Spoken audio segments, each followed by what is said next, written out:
चलिए आज हम अगला अध्याय देखेंगे। हम इसके पहले आप लोग को बता चुके थे कि वेद कैसे आया, क्यों आया, किस तरीके से आया। वेद ईश्वरीय ज्ञान, योग, समाधि सब बता चुका हूँ। वेद कितने प्रकार के हैं ये भी बता चुका हूँ कि 4 प्रकार के वेद होते हैं। उसके बाद ऋग्वेद क्या है ये मैं आपको जानकारी दे चुका हूँ। वेदों के काल भी बता चुका हूँ। तो यहाँ पर हमने बता दिया था आपको ऋग्वेद क्या है। ऋग्वेद में यहाँ मैं बता दिया था पहला जो आता है वेद का पहला जो है ऋग्वेद है।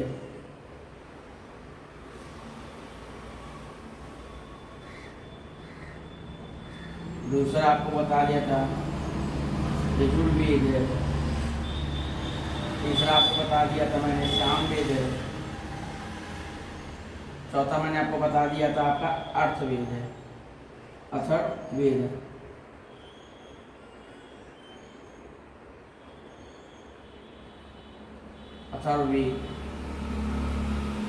अथर्ववेद इनके उपवेद में बता दिया था। इनके सबसे जो जरूरी बात है आपको जानना है, ऋग्वेद का उपवेद है। जो ऋग्वेद से देखो उपवेद में क्या नंबर दे रहा हूँ मैं बता दे रहा हूँ उपवेद क्या है। ठीक है, आयुर्वेद है, उसके बाद से ऋग्वेद का है आपका, यजुर्वेद का है आपका धनुर्वेद, सामवेद का गंधर्ववेद,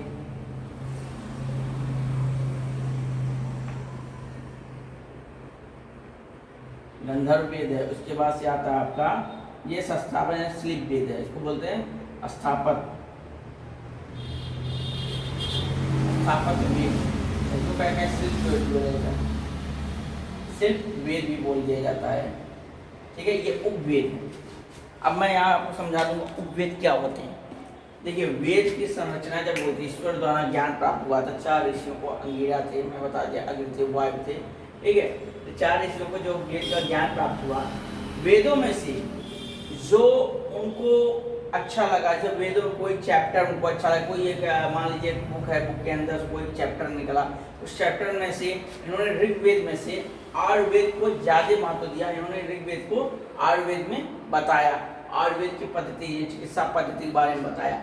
आयुर्वेद कहाँ से निकाले? ऋग्वेद से। ऋग्वेद में आयुर्वेद के मंत्रों द्वारा, आयुर्वेद के बहुत ज्यादा सूक्त हैं, बहुत ज्यादा मंत्र है, उससे निकाल कर इन्होंने एक किताब लिखा जिसका नाम है आयुर्वेद। यानी कि उन मंत्रों को संचित किया, इकट्ठा किया, एक जगह करके बनाया गया आयुर्वेद। यानी कि ऋग्वेद में से जो मंत्र आयुर्वेद के थे उनको निकालकर आयुर्वेद बनाया गया। इसी तरह यजुर्वेद जब पढ़े, यजुर्वेद की ज्ञान की प्राप्ति हुई ईश्वर द्वारा, तो यजुर्वेद में से जो भी युद्ध कला, धनुर्वेद क्या होता है? युद्ध कला जितने भी थी उसको एक किताब बनाया गया, एक शिक्षा बनाया गया जिसको बोलते हैं धनुर्वेद। धनुर्वेद में तो युद्ध कला के बारे में बताया गया कि हमें युद्ध कैसे करना है, क्यों करना है, कितना पैमाना बनाना चाहिए, क्या क्या रणनीति होना चाहिए, कैसे भाले होने चाहिए, कैसे धनुष होना चाहिए, कितना। तो ये जो धनुर्वेद पढ़ोगे पूरा गणित है। क्या है? ये गणित है पूरा। धनुर्वेद किस पे आधारित है? गणित पे। इस पे ट्रिग्नोमेट्री, ठीक है, अलजेब्रा, कैलकुलेशन सब इसी पे आधारित है धनुर्वेद की। यानी कि मान लो धनुर्वेद क्या कैसे गणित हो गया। अब धनुष बनाने की परिभाषा जो है ऐसे होता है, ये धनुष है, ठीक है। इसका कितना डिग्री पे मुड़ना चाहिए, कितने बाय कितने का एंगल होना चाहिए, फिर कितने डिग्री पे मुड़ना चाहिए, इसका जो लेंथ बांधते हैं कितने डिग्री पे होना चाहिए, जो धनुष बनाते हैं उसका वेट कितना होना चाहिए, आगे का शिखा कितने डिग्री में होना चाहिए, पीछे का कोण कितने डिग्री में होना चाहिए, ये सब क्या धनुर्वेद है। और ये किस पे आधारित है? मैथ पे, यानी गणित पे। जो आज के समय हम लोग गणित पढ़ते हैं वो यही से निकला है। इसी जगह से गणित का जन्म हुआ था, मैथ का। इसमें ट्रिग्नोमेट्री आता है, मतलब जियोग्राफ आता है, अंकगणित आता है, बीजगणित आता है, अलजेब्रा आता है, कैलकुलेशन आता है, ये सब चीजें गणित से। और वैसे क्या निकला? चिकित्सा। ठीक है, चिकित्सा पद्धति। आयुर्वेद से क्या निकला? चिकित्सा पद्धति। और गंधर्ववेद क्या है ये देख लो। गंधर्ववेद क्या है? गंधर्ववेद और शिल्पवेद, सत्यापक को बोलते हैं शिल्पवेद, यानी बनाना। ये बनाने के काम में आता है, भवन निर्माण, गांव का निर्माण, ये सब आता है। मैं बता रहा हूँ गंधर्व में मतलब होता है, गंधर्व में क्या था? संगीत, नृत्य, बजाना, और इंस्ट्रूमेंट को क्या बोलते हैं, यंत्र, ये सब गंधर्व वेद में आता है।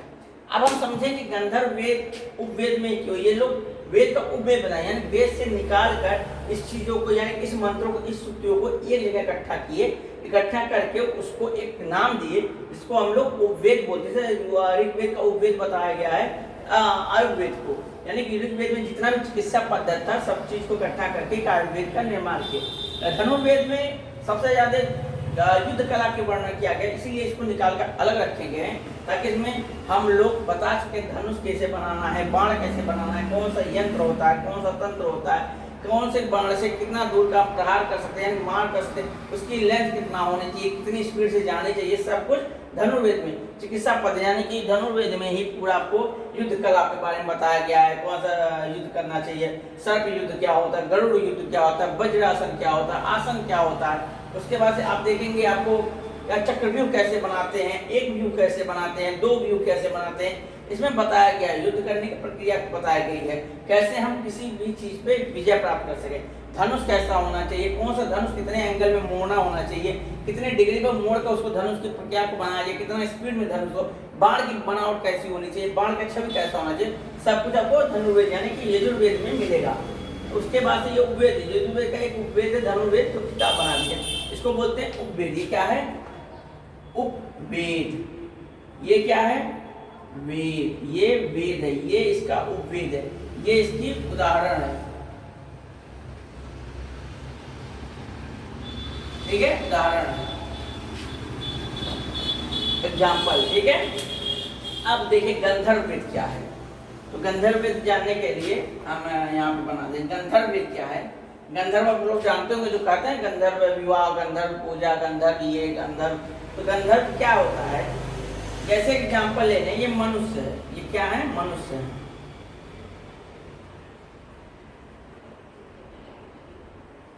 ये मनुष्य है।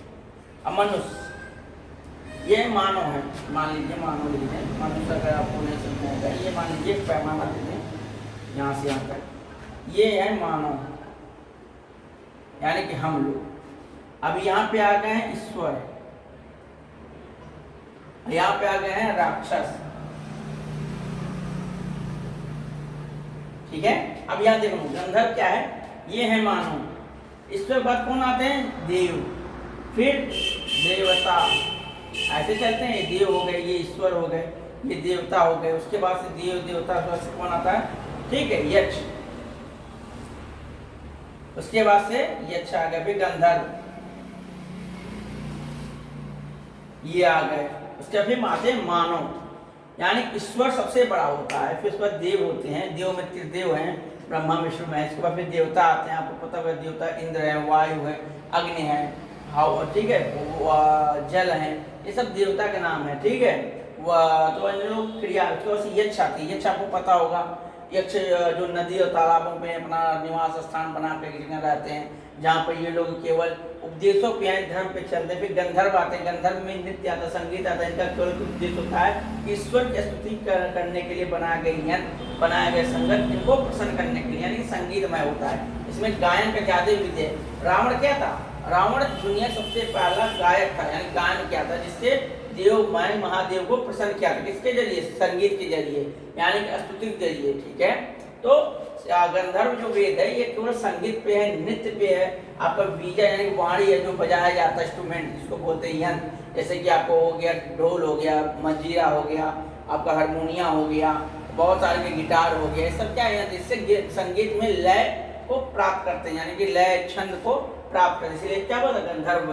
गंधर्व इसके बाद से फिर गंधर्व से कौन होते हैं, मानव, मानव बताते हैं दानव, दानव राक्षस, दानव बाद से दैत्य, आप लोगों को पढ़ाऊंगा दानव कौन होता है, दैत्य कौन होते हैं, फिर राक्षस आ जाते हैं, फिर असुर आते हैं, असुर, दैत्य, दानव, पहले बड़े दैत्य होते हैं, फिर दानव होते हैं, फिर असुर होते हैं, फिर राक्षस होते हैं, फिर पिशाच होते हैं, तो ऐसे फिर यक्षिणियाँ होती हैं, तो ऐसे बनाए जाते हैं। तो यहाँ पे ये लोग जो कटघरी होते हैं ये अच्छे कर्म के लिए होते हैं, कौन से, अच्छे कर्म करने से इनके अंदर तेज होता है, तेज से ये लोग बनते हैं, यानी कि आपके अंदर जो मानव जो होता है अपने योग माध्यम से, यानी योग से अपने तेजस्वी, अपने गुण और कर्म से इतना ज्यादा अपने अंदर शक्ति आ जाती है, इतना ज्यादा पुण्य आ जाता है, इतना तेज हो जाता है कि गंधर्व देवता की योनियों में होते देव के योनियों में पहुंच जाता है। देव तो नहीं बन पाता, लेकिन देवता तक योनियों तक पहुंच जाते हैं। कई सालों तक अच्छे कर्म से देवता योनि में वास करते, वहां पे रहते हैं। उसके बाद से उनका जब अच्छे कर्म खत्म हो जाते हैं, फिर वो मानव जन्म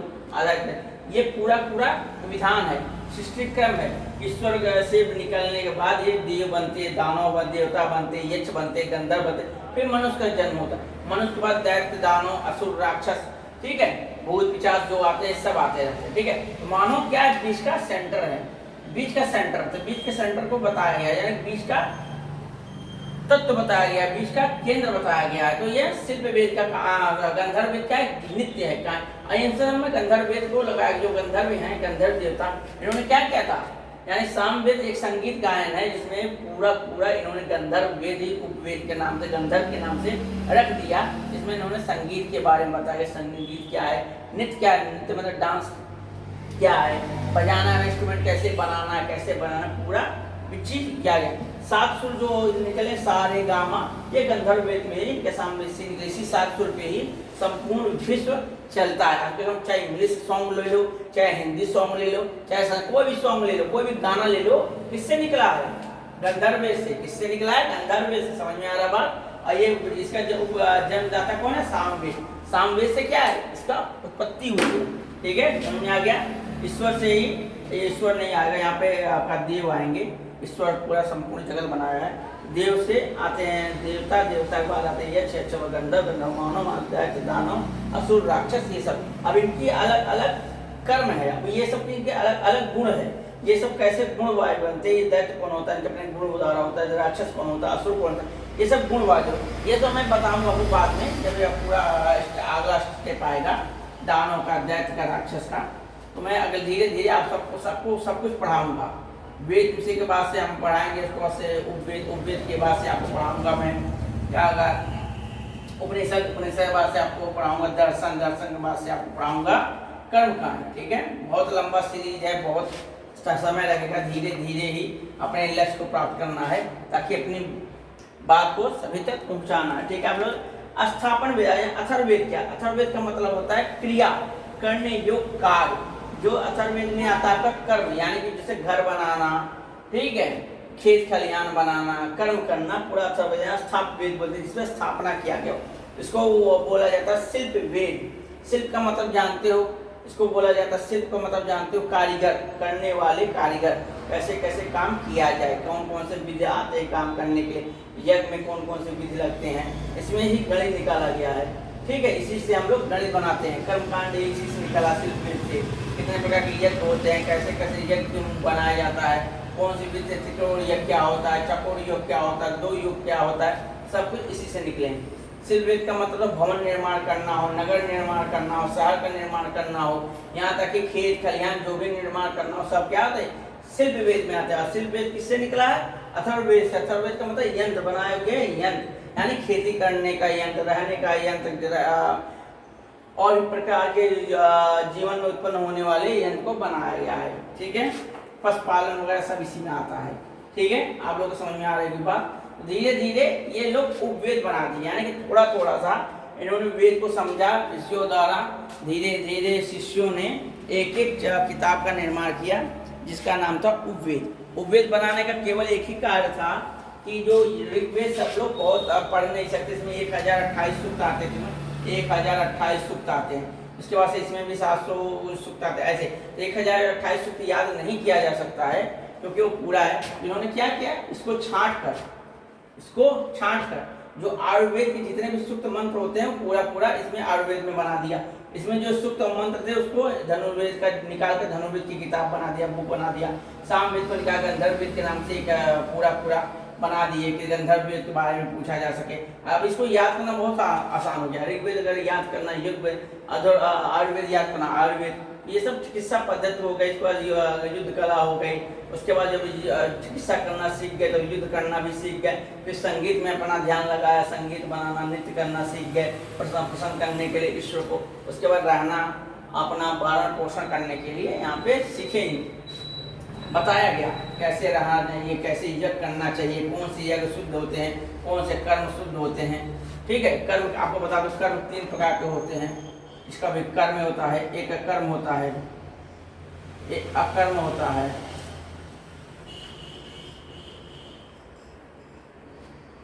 कर्म अकर्म कर्म, ठीक है, कर्म 3 प्रकार के होते हैं। ये भी मैं पूरा बताऊंगा आपको, अभी तो बता दूंगा तो आपको समझ में नहीं आएगा कर्म क्या है, धर्म क्या है, पूरा ना क्लियर नहीं समझ में आएगा। तो मैं आपको इसके आगे चैप्टर आगे में बता दूंगा। कर्म वो होता है जिसमें, मान लीजिए एग्जाम्पल दे रहा हूँ, कर्म से कहते हैं जिसमें अकर्म, जिसमें आपके कर्म की संबद्धता हो। कर्म उसे कहा जाता है जिसके द्वारा किया गया प्रत्येक चीज, यानी कि कर्म ही संसार को चलाता है। सांस लेना कर्म है, सोना कर्म है, खाना खाना कर्म है।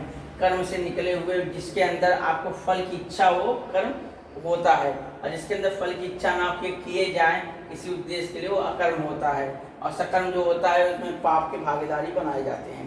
तो मैं आपको पढ़ाऊंगा इसका कर्म क्या है, कर्म क्या है। अभी हम खाली वेद की तरफ लौट रहे हैं, वेद देख लें तो आपको समझ में आ गया। वेद के उपवेद 4 हैं, चारों उपवेद की क्या क्या प्रक्रिया हैं, वेद के भाग को मैं बता दिया। अब उपवेद के बाद से क्या निकलता है, पहले आता है वेद, यहाँ देख लीजिए क्या आता है, वेद, फिर उपवेद, फिर उपनिषद, फिर शास्त्र यानी कि दर्शन, फिर कर्मकांड। यही जीवन है, वेद, उपवेद, उपनिषद, दर्शन, कर्मकांड, ये आते हैं। ये सनातन धर्म का बताया गया 5 तत्व है। ठीक है, आपको समझ में आ रहा होगा। अब यहाँ से तो हम वेद समझ गए, और इसके बाद से उपनिषद समझेंगे। वेद की पूरी व्याख्या किया गया उपनिषद में। उपनिषद का मतलब उदाहरण, इसका मतलब क्या होता है, उदाहरण। देखिए वेद क्या है, ईश्वर यानी ज्ञान है। अब ज्ञान को समझने के लिए क्या है, उसके गुण निकालिए, क्या है, गुण है। वेद क्या है, ज्ञान है, उपवेद क्या है, गुण है। इसके बाद उपनिषद क्या है, उपनिषद व्याख्या है, पूरा व्याख्या किया गया है। ठीक है, उसका दर्शन क्या है, आपका शास्त्र है, नियम, इसको बोलते हैं नियम, कानून। उसके बाद से कर्मकांड क्या है, कर्म करने वाला। ठीक है, ये अब देख लीजिए। वेद क्या है, ज्ञान है, वेद ज्ञान है। उपवेद क्या है, गुण है, ज्ञान से निकले के जितने भी गुण होते हैं गुण है। उपनिषद क्या है, ज्ञान और गुण की व्याख्या किया गया है। क्या उपनिषद, व्याख्या किया है। दर्शन क्या है, शास्त्र यानी नियम है, इनको चलाने के लिए जो नियम का आधारित है वो दर्शन बोलते हैं। और कर्मकांड क्या है, करने वाला, जो कैसे हम किया जाए, हर चीज को, यानी गुण को कैसे किया जाए, व्याख्या कैसे किया जाए, नियम क्या क्या होते हैं किसी कार्य करने के लिए, पूरा पूरा हमको बताया गया है। तो ये पूरा का पूरा चैप्टर है।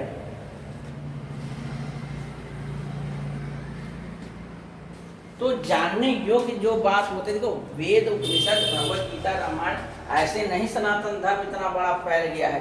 सनातन धर्म को बनाने के लिए, सनातन धर्म जब लोगों ने जाना, ईश्वरीय ज्ञान को जब पहचाना, जाना, समझा, तब इन्होंने इनका निर्माण किया। सनातन का मतलब क्या होता है, आप लोग समझ लीजिए।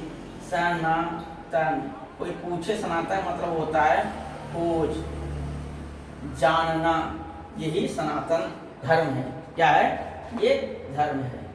सनातन मतलब खोज और जानना, क्या सनातन धर्म है। सनातन के जो शाश्वत सत्य है उसी को खोजना, जानना ही सनातन धर्म है। ठीक है, तो आप लोग समझ गए होंगे। वेद क्या है, ज्ञान है, किसका ज्ञान, ईश्वर का ज्ञान है। इसको करने के लिए गुण की जरूरत है, जो वेद से निकाले गए उपवेद एक गुण बनाए गए हैं। उसमें कौन कौन से गुण है, गुण के बाद से वेद का उपवेद यानी कि उपनिषद से व्याख्या किया गया है, कैसे कैसे ईश्वर है, कौन है, आत्मा क्या है, परमात्मा क्या है, प्रकृति क्या है, ठीक है, पुरुष क्या है, पूरा व्याख्या किया गया। उसके बाद दर्शन, शास्त्र बना गए, नियम बना गए, किसके द्वारा हम कैसे जान सकते, कैसे हम रह सकते हैं। उसके बाद से फिर कर्मकांड बना गए। आज इतना ही, इसके आगे फिर कल आएंगे, उससे आगे आपको समझाएंगे कि ऋग्वेद क्या होता है। और इसके बाद मैं आप लोगों को यही समझाऊंगा क्लियर कि ऋग्वेद क्या होता है। इसके बाद चैप्टर चलेगा ऋग्वेद में कितने मंत्र हैं, कितनी शाखाएं हैं, कौन कौन से हैं। इसके बाद केवल ऋग्वेद के बारे में पढ़ाया जाएगा। उसके बाद फिर यजुर्वेद पढ़ाया जाएगा, फिर सामवेद, फिर अथर्ववेद। उसके बाद से फिर मंडल बताए जाएंगे, विभक्त बताया जाएगा कौन कौन सा क्या क्या मंडल है, ठीक है। पूरा कितने सूक्त होते हैं, कितने मंडल हैं, कितने उसमें श्लोक है, कितने आपका बताया जाएगा। परिचय भी, ऋग्वेद का परिचय भी दिया जाएगा, ठीक है। और यजुर्वेद का भी परिचय दिया जाए, मतलब कुल प्रकार से मैं पूरा वेद पढ़ाऊँगा, कब क्यों कैसे के हिसाब से। जैसे फिजिक्स पढ़ाते हैं, बायो पढ़ाते हैं, बायोलॉजी पढ़ाते हैं, कब क्यों कैसे, वैसे ही मैं सारा वेद पढ़ाऊँगा, उपनिषद पढ़ाऊँगा, उपवेद पढ़ाऊँगा, ठीक है। ऐसे अब चिकित्सा पद्धति, आज तो मैं केवल वेद के उपवेद के बारे में बता दिया, यानी आयुर्वेद को बोलते हैं चिकित्सा पद्धति। जितने भी भारत के अंदर या विदेशों में जितना भी चिकित्सा हो रहा है सब आयुर्वेद से निकला। जितने भी युद्ध क्षेत्र है, जितने भी गणित में जो भी प्रमाण बम जो भी अस्त्र शस्त्र बनाए जाते हैं धनुर्वेद के कारण ही बनाए जाते हैं। धनुर्वेद गंधर्व में जितने भी संगीत, नृत्य, तबला, ढोल, बाजा, बतासा जो भी है सब संगीतमय, धुन, तय, लाल सब गंधर्वेद से निकला गया। स्थापन वेद में शिल्प का जितने भी भवन, गृह, गांव, समाज जो भी बनाया गया, किससे बनाया गया? शिल्प वेद से बनाया गया।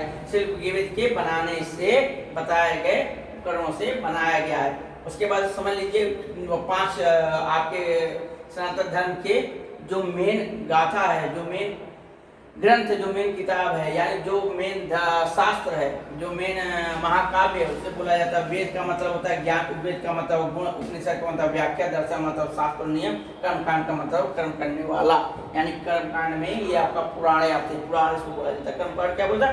पुराण। क्या बोला जाता है? देखो कर्मकांड नहीं बोल देना, पुराण, ठीक है।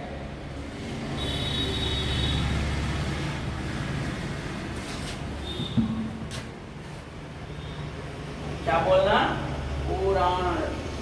ये कर्मकांड के हैं, इसको पुराण क्या बोलते हैं? कर्मकांड। पुराण में 18 हैं। कितने पुराण हैं? 18।